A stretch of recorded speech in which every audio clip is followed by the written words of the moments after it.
Welcome back, everybody. Today we're going to be going over how to grip a revolver and a pistol. There are different techniques for both that do work, but we're going to go over the basic levels of them.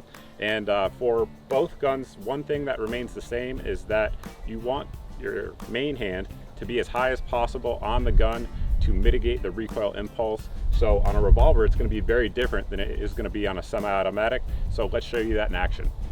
For a semi-automatic, again, we have a right-handed shooter here, so we want his right hand to be as high as possible on that gun as it can be.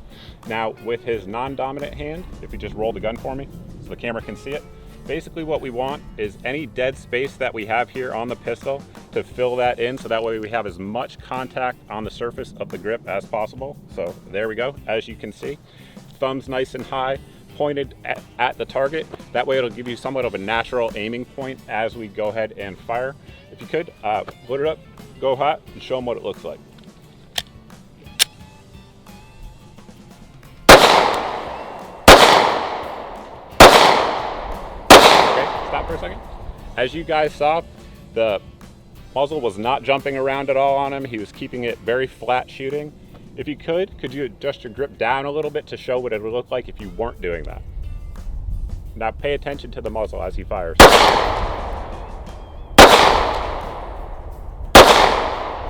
Exactly, so you guys could see a lot more movement when he didn't have the mechanical advantage of having his hands as high as possible on that grip.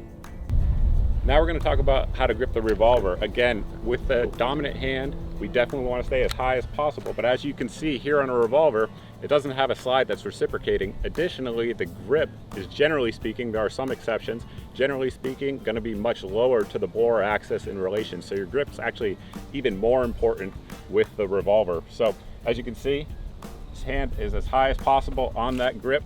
Now, could you roll the gun over and grip it with your left hand?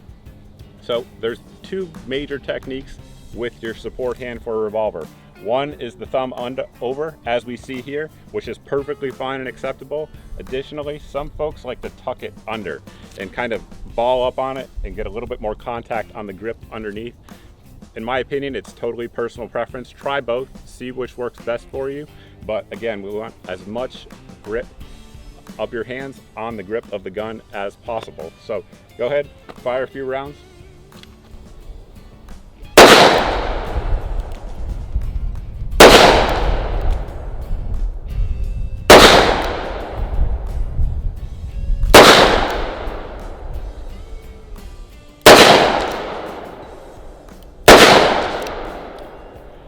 As you guys saw, that was full power 357 Magnum. It wasn't jumping around on him, and again, it's due to his grip.